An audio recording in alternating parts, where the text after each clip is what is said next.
کہ جب نواز شریف صاحب پاکستان آئے تو وہ ایسے حالات میں پاکستان واپس آئے جب پاکستان جو ہیں اپنی سروائیول کے اس نہج پہ پہنچ چکا ہے جہاں پہ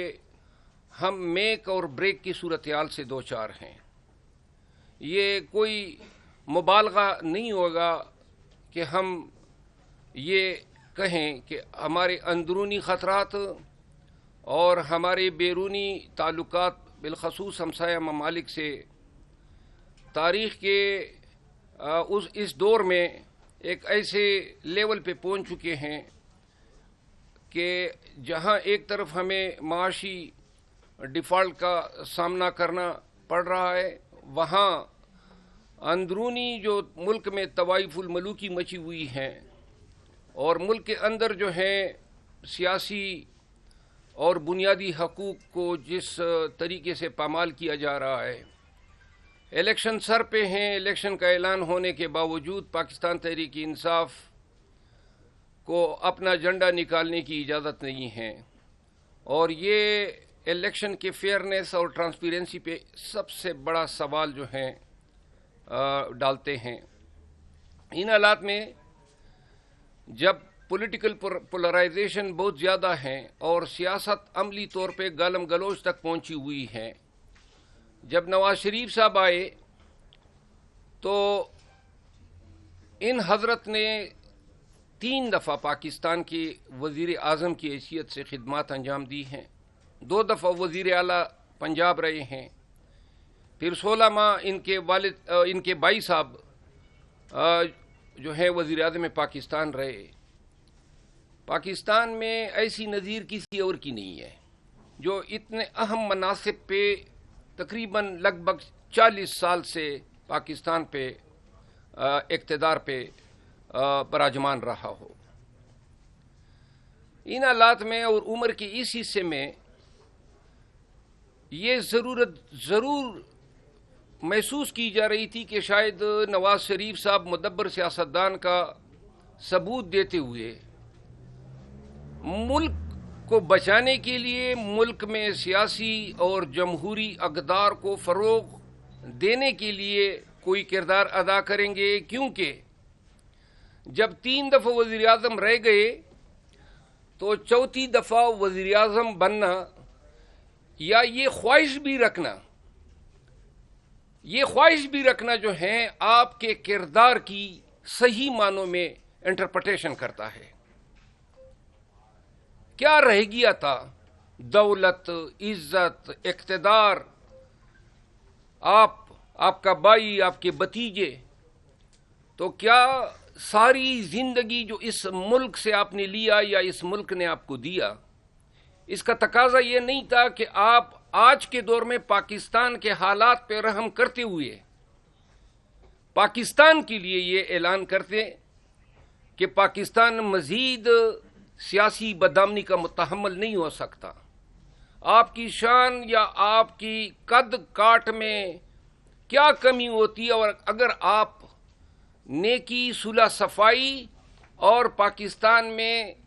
پاکستان کی سیاسی پارٹیوں کو پاکستان کی بقا کے لیے اور پاکستان میں جمہور کی بقا کے لیے یہ پیغام دیتے کہ میں ہر ایک شخص کے گھر جانے کو تیار ہوں، کیونکہ آپ کا بھی دعویٰ ہے اور دعویٰ کرانے والوں کا بھی دعویٰ ہے کہ آپ آج وقت کے مقتدر ہیں. تو لہذا کیا ہی بہتر ہوتا کہ آج کے اس وقت میں آپ پاکستان سے لینے کے بجائے پاکستان کو دینے کی بات کرتے. نہ پاکستانیوں نے آپ کو 4تھی دفعہ وزیر اعظم بنانا ہے، اور نہ اس پروپیگنڈے کے ساتھ جو آج آپ کے پارٹی کے لیڈرز نے الیکٹرانک چینل میں چیئرمین پی ٹی آئی اور ان کے اہل خانہ کے خلاف مسلسل جو آج بھی اس کا تسلسل تھا پھیلا رہے ہیں، اس سے نفرت پھیلے گی. ہم نے خان صاحب کے ساتھ ملاقاتوں کے بعد یہ پیغام دے رہے ہیں کہ شاید یہ الزام تراشی، یہ سخت رویہ، یہ جو آپس میں چپکلش انتہا کو پہنچی ہوئی ہے، کم از کم الیکشن کے دوران جو ہے ہمیں ڈیسنسی کا مظاہرہ کرنا چاہیے۔ اگر آپ آج یونیلیٹرلی یک طرفہ طور پہ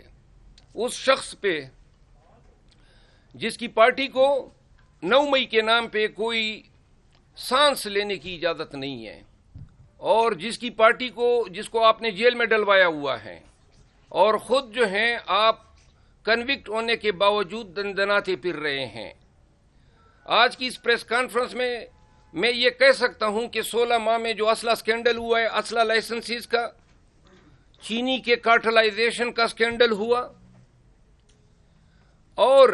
11 جو سکیمز ہیں جو فی الوقت جس کی کمپلینٹس نیب کے پاس ہیں